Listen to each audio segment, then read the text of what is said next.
Om Sadashiva Samarambam Shankaracharya Madhyamam Asmadacharya Paryantam Vande Guru Paramparam Om. Om Shanti, Shanti, Shanti Om, Namastê. Antes de nós entrarmos no primeiro arquivo do capítulo 13, nós vamos abordar uma conversa que eu tive, mas antes disso eu quero dizer uma coisa muito rapidamente. Eu quero ilustrar um pouco mais o que eu quis dizer no fechamento da aula anterior, quando eu estava dizendo que a cultura védica ela precisa ser compreendida dentro do seu contexto. Por exemplo, um exemplo bem simples. A recomendação é que no início a gente tenha um Ishta Devata. O que é um Ishta Devata? É uma divindade pessoal. Aí a pessoa vai pensar, putz, para mim estudar Vedanta, eu preciso de escolher entre centenas de deidades védicas, eu tenho que escolher uma deidade, né? Então existe uma infinidade. Então eu tenho que estudar tudo isso, né, esse aspecto purânico, porque eu tenho que ter uma deidade pessoal. Não, a gente não vive naquele contexto. É por isso que eu tenho enfatizado e apresentado para vocês, há anos, o conceito de Ishvara em sua natureza como o único criador que existe. Os restos são simplesmente símbolos desse criador. E a gente, como nós, como Vedantinos, se a gente quer um criador, um Ishvara, um Bhagwan como símbolo, que seja a inteligência suprema, porque é aquilo que existe de mais profundo a respeito da natureza do Criador, puro Sattva Guna, conhecimento total, inteligência suprema de tudo, que desenha inteligentemente, precisamente esse universo aparente. Então a gente não precisa de começar a pensar, nossa, eu tenho que estudar isso, ou eu tenho que estudar sânscrito. Tudo isso representa distração para um vedantino sério que vive no contexto de sociedades westerns, né? Ocidentais, tá? Então é isso que eu quis dizer. Eu não quero diminuir nada a respeito da cultura védica hindu, mas nós temos que simplesmente considerar que nós não vivemos naquele contexto. Portanto, a nossa abordagem aos ensinamentos precisa ser madura o suficiente para que a gente possa entrar neste relacionamento como um bom Karma Yoga diretamente com o Criador Ishvara, que é simplesmente a inteligência suprema, aquilo que concede, projeta e sustenta isso que às vezes eu gosto de colocar como o milagre da vida, no qual nós, organismos humanos, né, organismos biológicos inteligentes, né, nós surgimos e entramos nesse processo de redefinição daquilo que é a nossa real identidade, tá? Então, só esse parênteses. Então, vamos entrar nessa conversa que eu tive com esse aluno meu, muito importante, muito bacana, uma pessoa que está relacionada comigo já há bastante tempo, mas ainda assim se mantinha um pouco distante, evitando um contato mais pessoal. E eu sempre ali esperando, esperando, anos vão passando, eu estou vendo se a pessoa vai realmente entrar em contato ou não, né? Eu via que a pessoa passava por momentos com a mente mais clara, outros momentos com a mente mais perturbada. E finalmente essa pessoa me contatou e me colocou a par do parábada dessa pessoa nos últimos anos, principalmente nos últimos 12 meses, alguma coisa nesse tipo.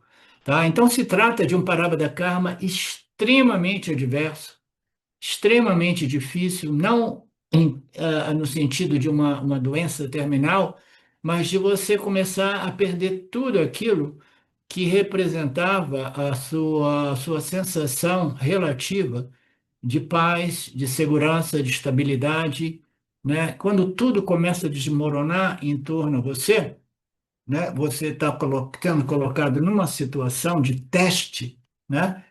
Para ver o quanto bem assimilado esta sabedoria espiritual foi, né? Então, muitas vezes o discípulo, né, ele são alguns pontos que eu quero colocar aqui. Muitas vezes esse discípulo, os discípulos, né, eles não gostam de expor ao guru, ao professor, as suas fraquezas, porque de modo subconsciente, não, não, eu não quero me mostrar ainda um estudante a nível mais primário, mais elementar, entendeu? Eu quero que o professor tenha uma imagem de mim como um estudante avançado. Então, os estudantes, eles gostam de quase que invariavelmente mostrar esse aspecto mais avançado, né? Aquilo que eu já conquistei em termos de compreensão, aquilo que eu já conquistei em termos de melhoramento psicológico, emocional, entendeu? Então, às vezes o discípulo fica distante porque ele não gosta de se expor, e muito menos raros são as pessoas como a Poliana, que se expõe abertamente não só ao seu professor, como também ao grupo, né? Então, a maioria costuma tentar, né, abrir aquela imagem mais positiva de si para o grupo e para o professor, tá? Então, a primeira coisa que eu coloquei para esse meu aluno é que esta confiança neste processo envolve uma transparência, abertura e busca de ajuda do professor. Então, a pessoa estava passando ali por muito tempo por situações extremamente difíceis, perturbando a sua capacidade de discriminação ao ponto de provocar uma falta de confiança nesse processo, uma dúvida a respeito deste processo. Porque, afinal de contas, eu pensava que eu estivesse aqui em cima, cheio de força mental e emocional, porque estudando né, sob orientação de um professor já há muito tempo, e aí eu desabo e eu descubro que não, que uma coisa é você compreender tudo isso quando o seu parábada é favorável. Quando as coisas estão indo bem, aí a gente não está sendo testado, aí a gente diz, não, não, não, eu realmente fui, né, bastante transformado, né? Eu sou um Inhane, eu estou no processo de me tornar um Inhane, etc, etc. Tá? Então, a moral da história, ponto número um, é a integridade intelectual, a integridade, né, de honestidade, né, no senso de honestidade, de ver a que nível nós estamos, né, apesar dos punhas, nos punhas a gente se sente. Quando os papas chegam, é que é o teste, é o que é o teste. E quando a gente vê que o teste, né, de certo modo, entre aspas, nos reprovou em relação àquela imagem que eu tinha de mim mesmo como um discípulo já bem avançado, né? Quando a gente vê que existe um choque de realidade entre o que eu sei e o que eu realmente internalizei, que me transformou. Aí, quando ocorre isso, existe sim a possibilidade do indivíduo ir perdendo a confiança, ir perdendo a discriminação, o discernimento, o equilíbrio emocional, vai entrando no roda-moinho para baixo, entendeu?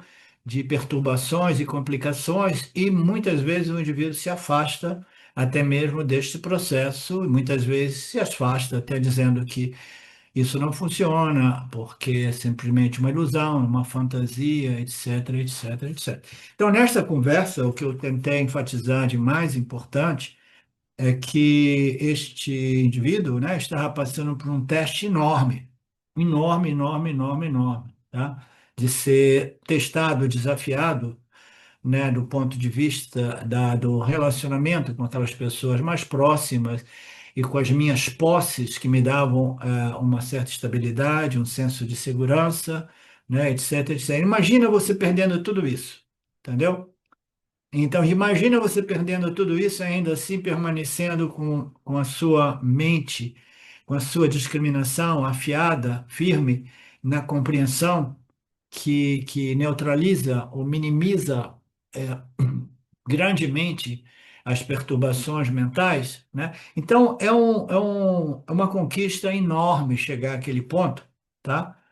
de permanecer simplesmente quase que não inalterado diante de adversidades muito enormes, muito profundas, tá? Então, o indivíduo, quando testado esse nível, o primeiro ponto, eu falei para esse meu aluno, é você não pensar que você é um fracasso, que os ensinamentos não funcionam. Primeira coisa que eu disse é você precisaria ter confiado mais nesse relacionamento, guru-discípulo, né? E não esperar 2, 3 anos para ficar nesse buraco, né? Antes de buscar uma conversa com o seu professor, né? A segunda coisa é que a vida nada mais é do que colher punho e papa como resultados, dependendo de tudo aquilo que é nosso e que foi contabilizado no sistema Ishwara, no sistema kármico de Ishwara, né? E quando as circunstâncias são muito difíceis, são de muitas crises, produzindo muitas dores, é natural que a nossa confiança no processo, que a nossa discriminação seja comprometida um pouco, e aí é naquele momento que a gente tem que correr para onde? Pedir ajuda ao professor e correr para as escrituras, correr para as escrituras e o guru, as escrituras e o guru, porque agora eu estou sendo desafiado num nível que eu não imaginava que fosse chegar a mim, né? Então, que esses desafios, esses testes não sirvam para nos desmoronar, desmoralizar, né? De acabar totalmente com a minha confiança neste processo, né? Que existe uma analogia vedântica que diz que existem 3 tipos de pessoa. Existe uma pessoa, aquela pessoa que vai navegando na vida, experimentando punha-papo, mas sempre aquela vida mais morna, né? São pessoas, em geral, mais tamásicas, elas não tendem a experimentar muita alegria, nem tendem a experimentar muita felicidade, tá? Elas ficam ali meia no meio, né? Uma pessoa de personalidade mais tamásica, né? Então, essas pessoas, quando elas são desafiadas, quando elas recebem uma situação muito difícil, elas são ditas seres uma bola de argila que não foi devidamente cozida ou assada, né, no forno, tá? Então, uma bola de argila que não ficou um tempo devido no forno, ela ainda está um pouco úmida dentro. Então, essa bola de argila, quando ela cai no chão, ela se espatifa, né? Ela simplesmente quebra em muitos pedacinhos. Existe um outro tipo de pessoa que já foi mais fortalecido através deste processo de conhecimento espiritual. Essa pessoa, compreendendo o sistema Ishvara, compreendendo o modo qual ele se relaciona com o Criador e o modo qual ele é simplesmente a única realidade, como a consciência dentro do qual esta trilogia, né, Criador, criatura e criação aparecem, né? Então, esse conhecimento espiritual, dependendo do nível de internalização, vai fazer desse indivíduo um indivíduo mais forte, mais equilibrado, né? Então, é o tipo 2 de pessoas que são mais ou menos como uma bola de argila muito bem assada, né? Assada, é assada que se diz no forno, né? Assada, né? Então, essa bola de argila, ela cai no chão e ela não quebra, ela não se espatifa, né? Ela não se espatifa. Então, é um indivíduo que tem uma força capaz que ele cai, ele não quebra em pedacinhos, entendeu? Ele permanece simplesmente ainda íntegro, né? E pronto para repartir, né? Pronto para levantar e repartir. O conhecimento produz essa força, né? E o terceiro tipo de pessoa, né, uma analogia estranha, porque passa da argila para a borracha, é como se fosse uma bola de borracha. Ela bate no chão e se levanta imediatamente. Então, isso para denotar que até mesmo para uma pessoa sábia espiritualmente, os parábados muito adversos ocorrem, né? E aí o indivíduo realmente, bum, ele cai no chão. Mas quando ele cai, ele já bate se levantando imediatamente, se reposicionando, né? Ele vai. É aquela coisa do fear, né? A frequência, a intensidade e o tempo de recuperação. Um parábada forte ocorre, aí o indivíduo diz assim: o quê? O que que é isso? Muito chocante. Aí imediatamente ele diz, por que não? Né? Que assim seja, né? Qual é o problema, né? Então, esses são os três tipos de pessoas em analogia, e dependendo do nível de sabedoria internalizada nós tenhamos, e dependendo do nível da adversidade de determinados parábolas, porque parábola dessa pessoa que eu estou citando é uma parábola muito difícil mesmo, tá? Muito difícil. Então, dependendo do grau, da intensidade, do desafio, né, da diversidade de determinadas parábolas, é natural que a gente sofra um choque, mas a gente precisa levantar rapidamente. E se a gente não levanta rapidamente, a gente tem que chamar a ajuda do guru e das escrituras imediatamente, senão a gente vai ficar caído lá espatifado por um tempo indeterminado, tá? O ideal é a gente chegar num ponto que a gente nem precise chamar pelo guru, mas a gente simplesmente lembra dos ensinamentos e a gente começa a se levantar. E mais tarde, a gente nem chega a precisar de abrir os livros e ouvir os áudios, porque os ensinamentos estão vivos em nossas mentes, sempre pronto para nos proteger desses parábolas mais difíceis, tá? Então, a gente faz todo esse processo vedântico para desenvolver esta imunidade, né, emocional contra as adversidades, entre elas adversidades muito difíceis, tá?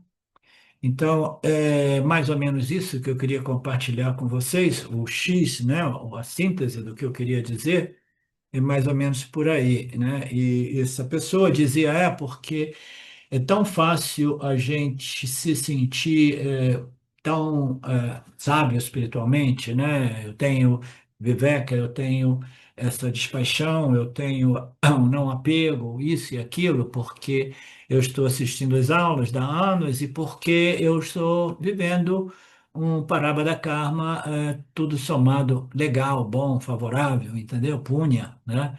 Nenhum desafio, mas quando chega o desafio, né? Aí a gente tem que ver, aí ali estão os testes, tá? Eu acredito que a maioria de vocês não abandone esse processo depois de anos, né, dentro dele, porque não existe nada de realmente alternativo como objetivo de vida que não seja desenvolver esta força, né, de caráter, essa força mental, emocional derivada da compreensão intelectual da minha natureza, sempre livre, cheia, inteira e completa, independente dos meus parábadas, dos parábadas a nível coletivo também da humanidade, tá? Alguém tem alguma coisa a comentar sobre essa pequena história?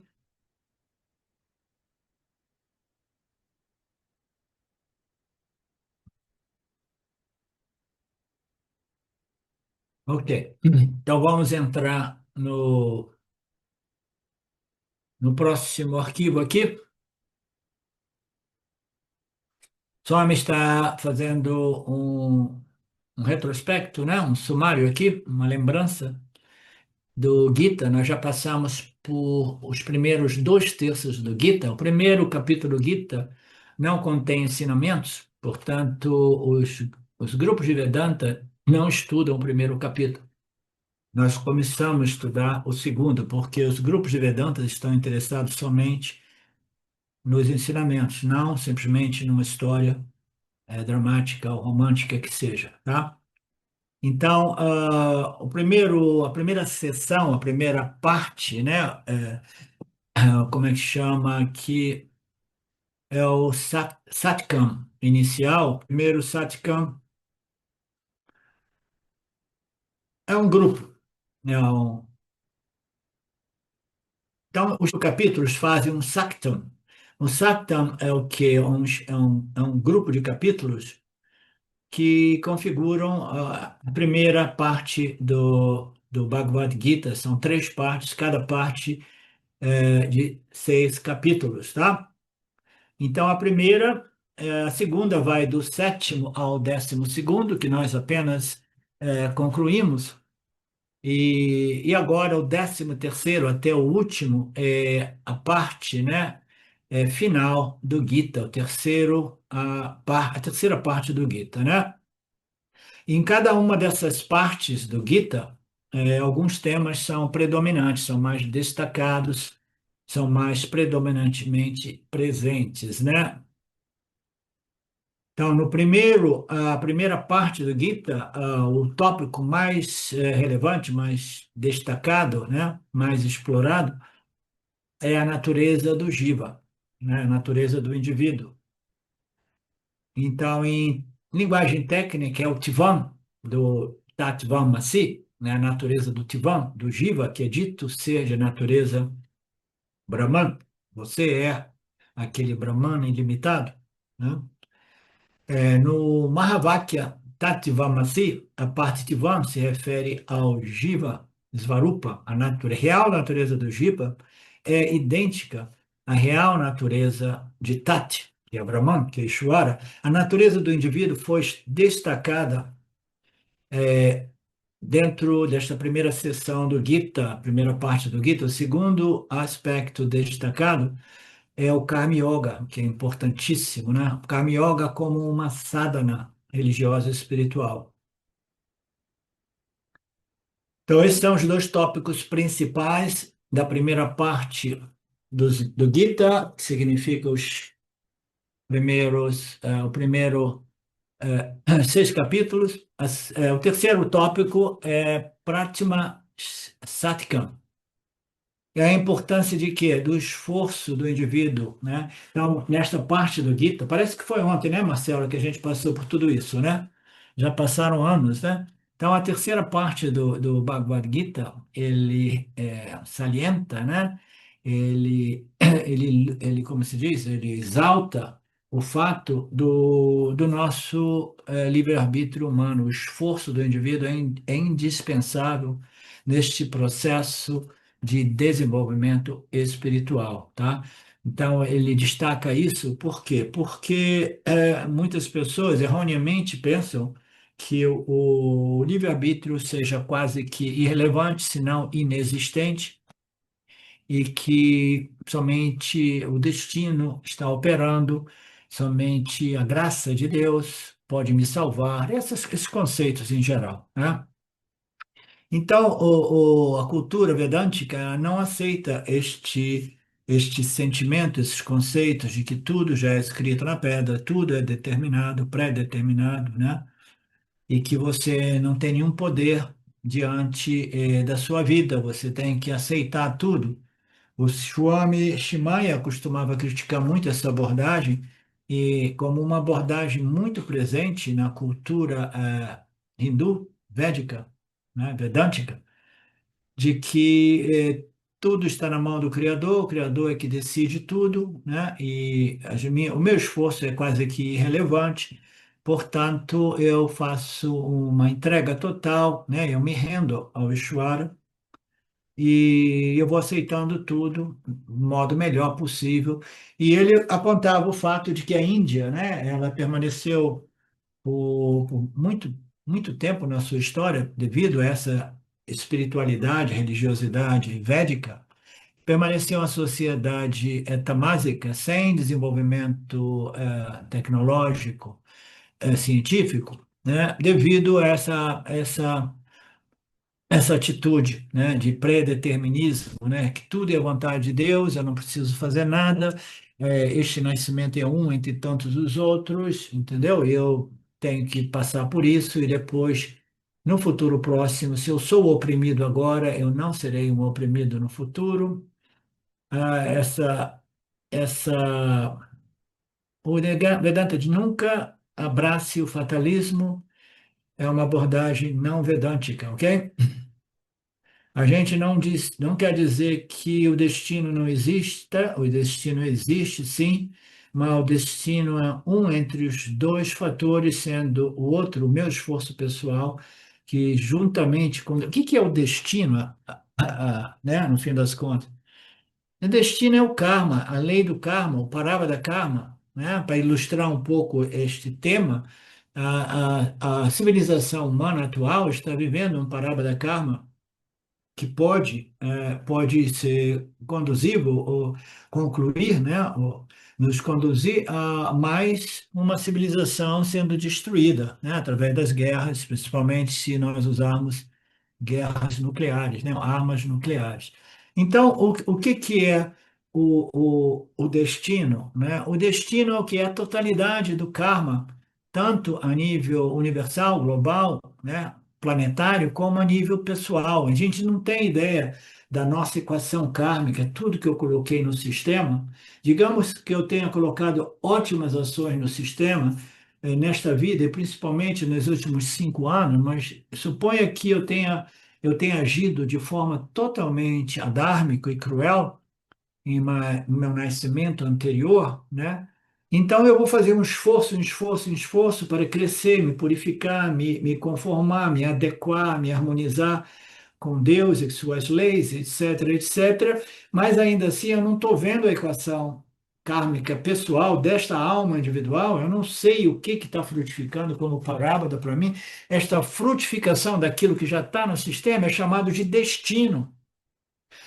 Mas nós não somos vítimas do destino porque o nosso livre-arbítrio, a nossa capacidade de escolha permite que nós, agora, hoje, de momento a momento, coloquemos ações com determinadas atitudes que possam produzir um parábola melhor no futuro. E essa equação, entre todas as ações que eu estou colocando agora, as ações que eu coloquei no passado, mais as ações coletivas de uma cidade, de uma nação, de um planeta, tudo isso irá produzir o parábola da karma anímico pessoal nosso também, entendeu? Então, é uma equação muito além da compreensão humana, mas ela não invalida ou cancela a necessidade nossa de colocarmos ações que possam nos evoluir, crescer, elevar espiritualmente, de modo que eu aceite o destino de modo mais equilibrado possível. Imagina que o destino seja, né, hipoteticamente, uma guerra nuclear, na qual quase todos nós morremos de modo horrível, tá? Radiação, etc, etc. Se acontece uma coisa dessa, o que resta a nós? Não, a gente não tem mais nada o que fazer dentro do sistema kármico de Ishvara se está manifestando o parábola desta civilização humana. Compreendendo Ishvara, compreendendo esse sistema, ele diz assim, não, naturalmente, não podia dar um outro resultado que não fosse Ishvara colocar o fim em tudo isso de um modo ou outro, né? Então, a capacidade de a gente aceitar tudo com equilíbrio, com elegância, com compreensão e com equanimidade, ele é sempre possível, apesar da manifestação dos parábadas a nível coletivo ou os parábadas que estão se manifestando por causa de ações muitas vezes opressoras e cruéis que eu coloquei no sistema em meu nascimento passado. Entendeu? Então, o destino existe, sim, mas nós somos impotentes? Não, porque fundamentalmente, isso é importante, tá? Prestem atenção. Fundamentalmente, a gente não pode realmente cancelar o destino. A gente não pode cancelar a manifestação de um parábada que já está no sistema, está maduro para frutificar. Mas a gente pode alterar o quê? Quem que vai me responder? Como a gente lida interiormente com isso, né? Como a gente recebe isso. Exatamente. Então, o nosso trabalho espiritual de hoje não é para controlar o parábada que se manifesta, porque ninguém consegue controlar, ninguém tem a visão de qual seja o parábada em manifestação, se bem que a gente possa inferir a nível coletivo, que a gente vê que a coisa está ficando sempre mais séria no planeta dos bárbaros, né? Então, mas a gente tem o quê? O poder de colocar ações, esforços espirituais que nos preparam para lidar com parábadas muito adversos, tal qual a extinção, por exemplo, de uma civilização humana, tá? Então a gente tem sempre essa possibilidade, se a gente não tem condição realmente de impactar positivamente o campo de tal modo que uma sociedade adármica se torna uma sociedade dármica, a gente simplesmente tem o poder de impactar positivamente o meu complexo corpo-mente, de tal modo que eu possa receber tudo isso a partir de uma plataforma de compreensão, de conhecimento que me imunina, né? Que me causa, que me concede, Imuniza.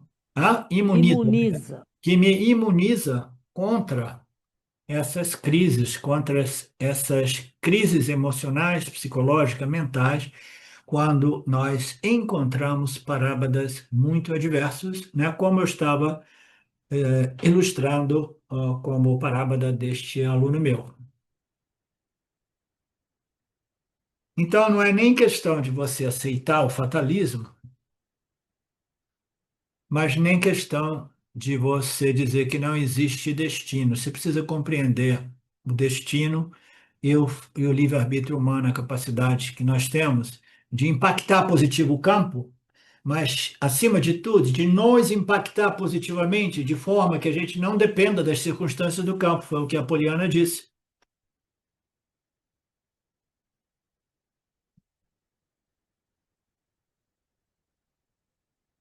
Então, tem pessoas que se voltam para a astrologia, isso e aquilo, porque elas estão sempre querendo antecipar o futuro, não? Sempre querendo saber o que as cartas estão dizendo, o que os astros estão apontando, e eu sou homem que diz tudo bem, talvez exista alguma coisa em tudo isso, mas ainda assim existe o nosso livre-arbítrio, tá?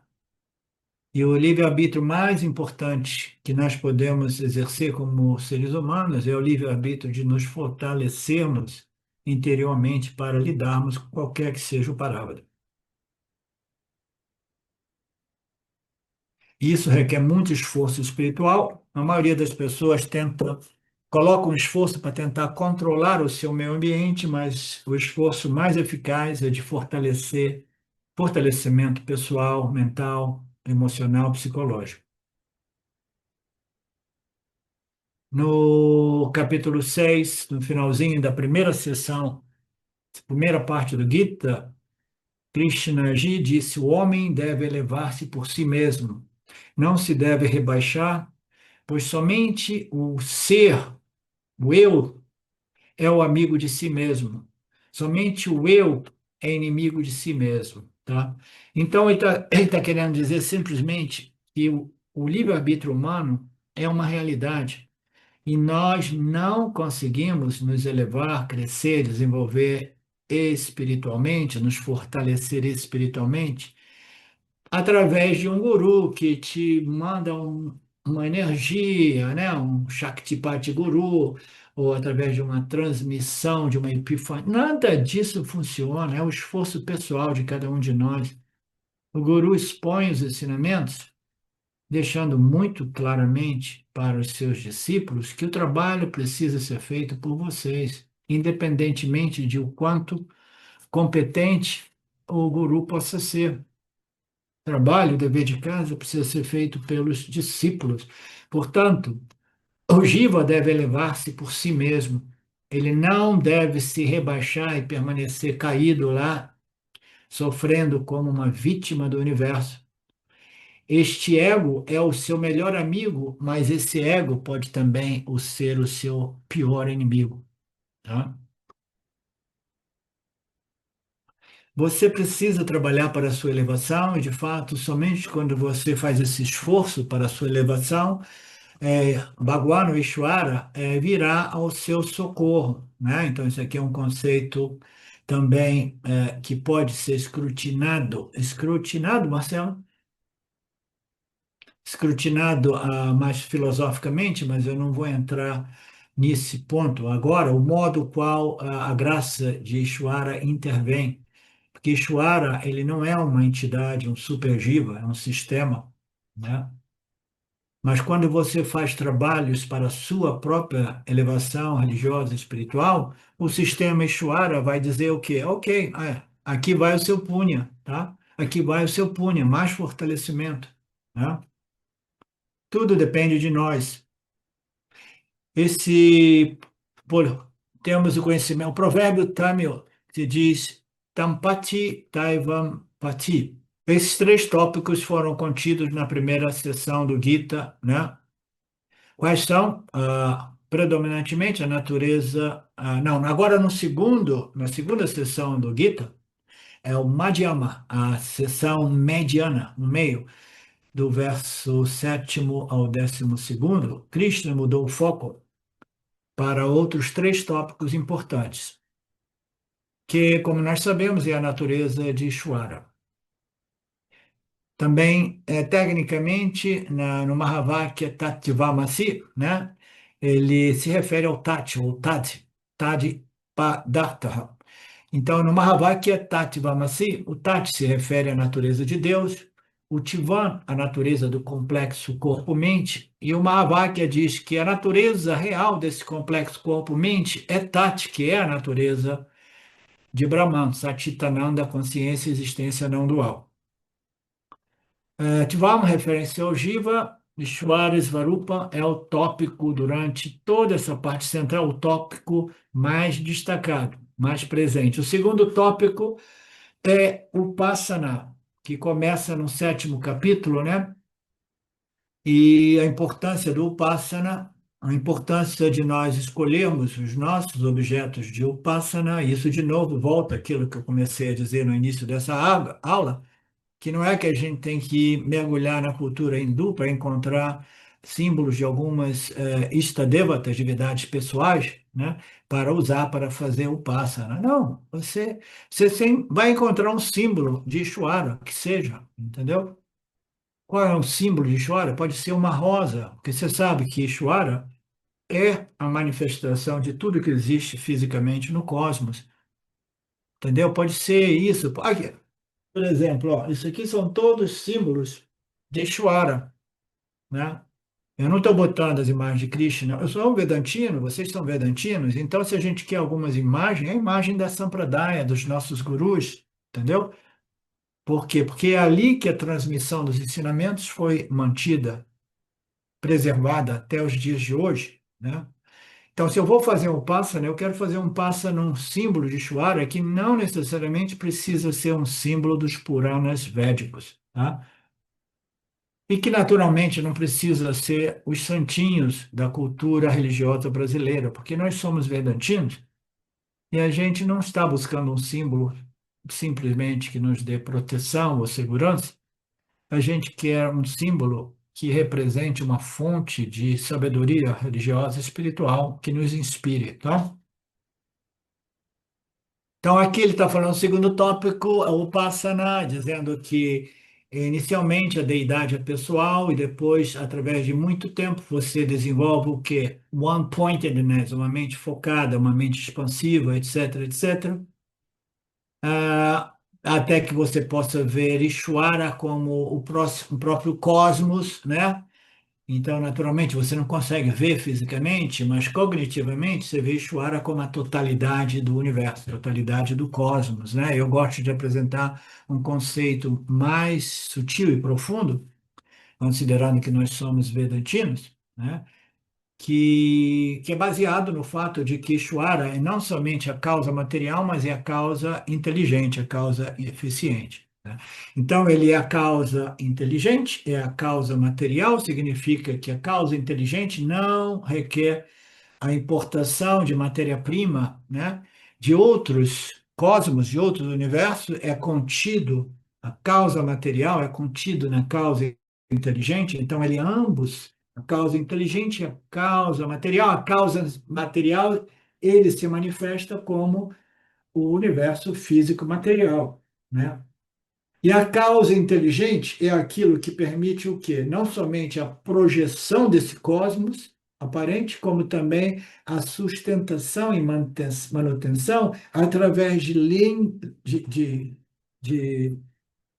leis, princípios e conhecimentos que, que são aquilo referidos como a mente omnisciente de Ishvara, do Criador, tá? Então, essa inteligência suprema que sustenta o milagre da vida, eu acho um símbolo maravilhoso, tá? Maravilhoso para fazer o Upasana.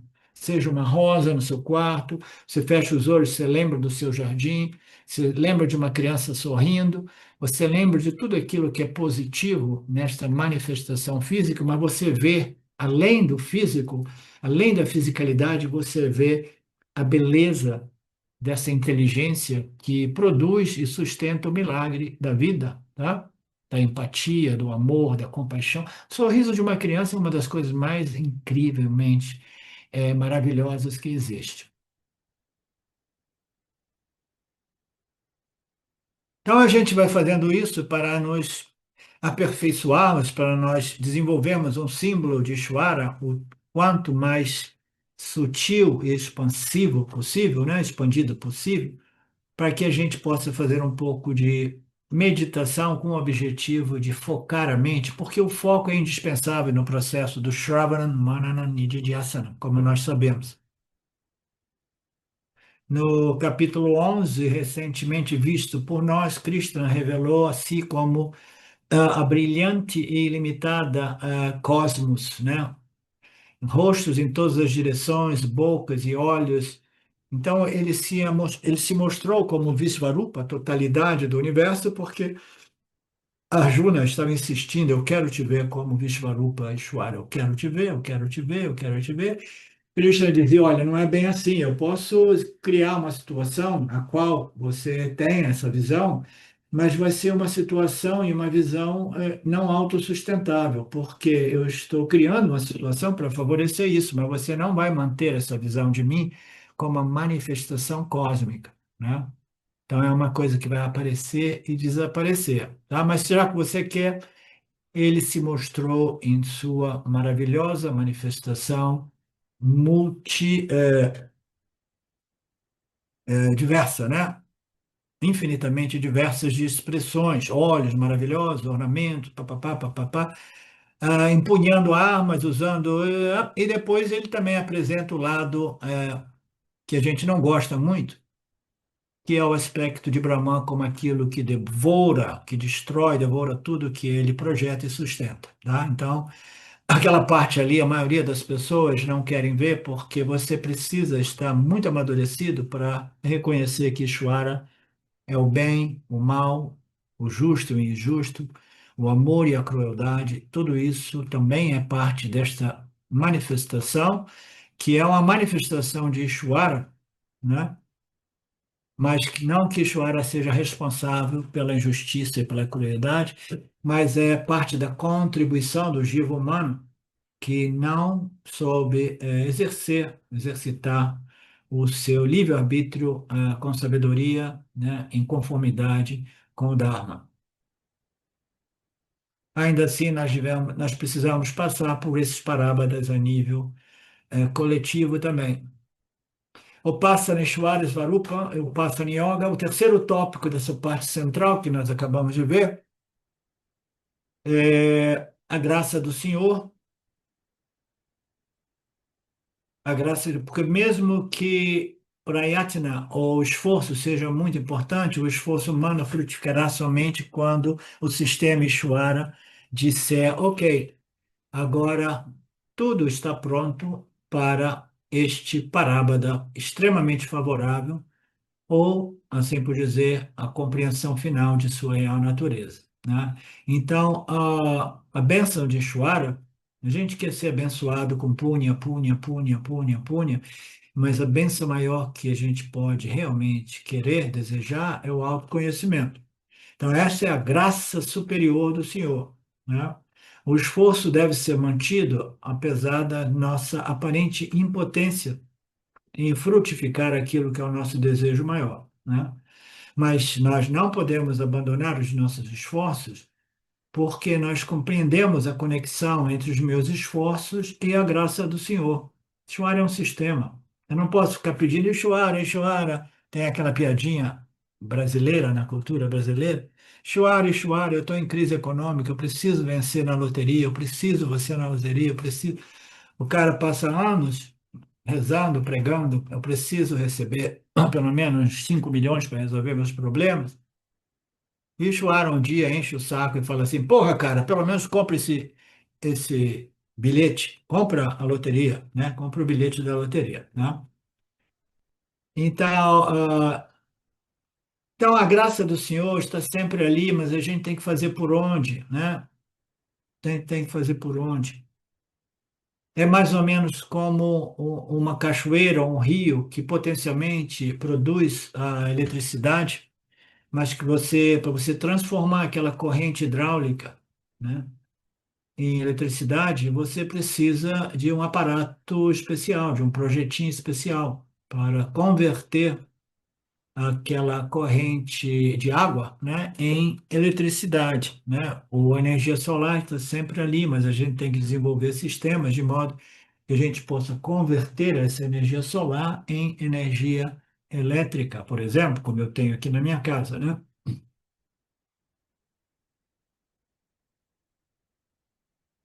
Então, esse relacionamento com Ishvara, também em analogia, nos permite colocar as nossas ações e até mesmo algumas orações como se elas fossem realmente ações, né, que me permitam realmente converter as minhas ações em punhas, de acordo com aquilo que eu desejo, né? Se eu preciso de eletricidade, a minha oração é o que eu tenho que desenvolver a capacidade científica para criar um projetinho para obter a eletricidade, né? Então, do mesmo modo, se eu quero um parábola espiritual bacana, elevado, eu preciso de desenvolver o meu projeto de vida, o meu estilo de vida, os meus valores de vida, de tal modo que eu possa ser graciado por Ishwara, né? Então, qual é a oração mais potente, mais madura, mais superior que existe, né? É simplesmente uma oração na qual eu entrego as minhas ações totalmente em harmonia com o meu objetivo e totalmente em harmonia com as leis do Dharma. Quando eu coloco essas ações no sistema em harmonia com as leis de Deus, em harmonia com o meu objetivo, que é totalmente dármico, satívico, né? Então eu estou fazendo o quê? Uma oração adequada, porque a oração sem ação é uma oração vazia, né? Não frutifica. Ela tem que ser acompanhada de uma atitude reverencial, de devoção, e uma atitude absolutamente, e uma ações absolutamente dármicas, satívicas, né? De benefício ao campo, de modo que eu também possa ser beneficiado. Aí o senhor me faz uma nota aqui dizendo que muitas das pessoas dos círculos espirituais por aí, eles acham que essa história de graça de Deus não existe, Deus como esse princípio invisível ou mais sutil do sutil não existe, existe somente o Deus Criador, né? E, então eles vão questionando e negando tudo, na medida que a nossa sociedade se torna sempre mais e mais materialista, ela se torna mais ateísta e ela nega mais e mais todas essas culturas religiosas e espirituais. Então as pessoas pensam que nós do Vedanta, que somos Advaitins, né? Que estamos comprometidos com o Passana e que também enfatizamos a necessidade da devoção, eles pensam que nós estamos viajando, escorregando na maionese, viajando realmente, delirando. Elas pensam que nós vivemos uma utopia espiritual, intelectual, filosófica, que não dá nenhum fruto, não dá nenhum resultado. Que história é essa de dhyasana? Que história é essa de devoção a um Criador que ninguém vê, que ninguém sabe o que é realmente, né? Então, eles pensam que nós somos simplesmente viajantes, derrapantes na maionese, por aí e ali. Aí ele diz, mantenha em mente sempre o fato de que os maiores Mahatmas, os maiores Advaitins, os maiores gurus, os maiores yanis de nossa tradição sempre valorizaram o papel o conceito da graça do Senhor. Sempre compreenderam e valorizaram o conceito Ishvara Anugraha. Ok? Então, esse Ishwara Grasa Anugraha é o terceiro tópico que nós vimos nesta parte central do Bhagavad Gita, né?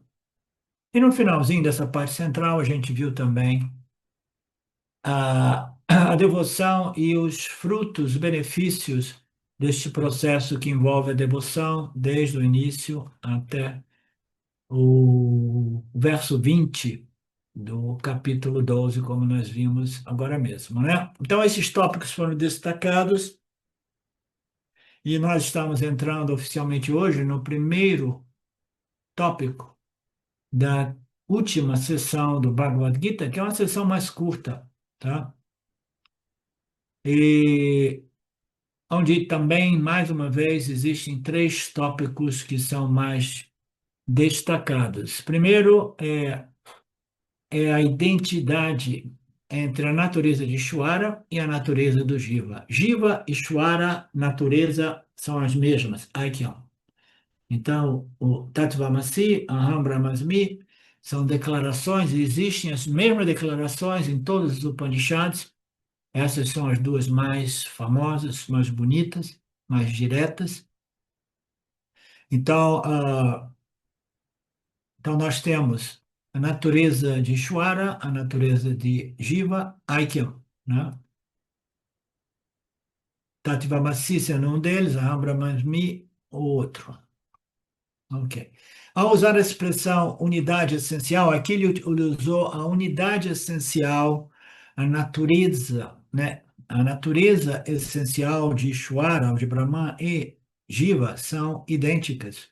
Eu costumo dizer, para facilitar a didática e a compreensão, que o Atma do Jiva, Atma, é idêntico ao Atma do Ishvara Atma, que é idêntico ao Atma de Paramatma, que é Brahma Atma. Então, existe somente um Atma, existe somente um ser cuja natureza é consciência ilimitada, não dual, tá? Então, essas declarações, esses Mahavakyas, esses mantras de identidade entre o Jiva e o Ishvara, eles são ali sempre presentes nos finais dos Upanishads. Então, este é um dos temas, né? Existem outros temas também, mas fundamentalmente esse é o mais importante, é a conclusão do Yan Yoga, que nada mais é do que esses mantras, ou Mahavakyas, ou declarações de que o Atma do Jiva é de natureza infinitamente não limitada, porque é consciência, existência de natureza una, de natureza uma, sem um segundo princípio operado. Ok? Agora, alguma nota da parte de vocês? Alguma dúvida? Alguma, alguma questão? Então, nós continuaremos na semana que vem essa primeira parte da sessão conclusiva do Gita. Purnamada Purnamidam Purnamudachyate Purnasya Purnamadaya Purnameva Vashishate Om Shanti Shanti Shanti Om.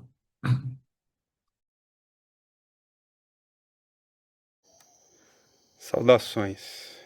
Eu quero aqui deixar um pequeno testemunho. Através do estudo do Vedanta, com os ensinamentos sendo esclarecidos especificamente pelo professor Arlindo Nagar, foram canceladas em mim algumas noções que eram relacionadas com a ideia que eu tinha a respeito de alcançar algo que representasse uma grande realização espiritual.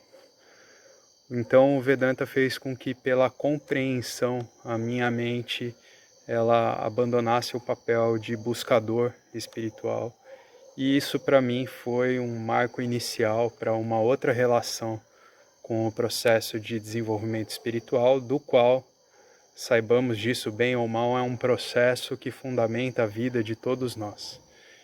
E eu digo isso para estimular todos aqueles que chegam no Vedanta Brasil e entendem que podem se beneficiar da profunda imersão direcionada para o autoconhecimento que é promovida nesse grupo de estudos, que é um grupo que existe graças ao trabalho altruísta do professor Arlindo Nagar, suportado também pelo trabalho voluntário de pessoas que contribuem para a manutenção do grupo de diversas maneiras. E entre as várias formas de contribuir com esse trabalho, as contribuições regulares em dinheiro, elas são necessárias. Então, se você se beneficia do trabalho desenvolvido no Grupo de Estudos Vedanta Brasil, faça uma contribuição. Qualquer quantia é muito bem-vinda.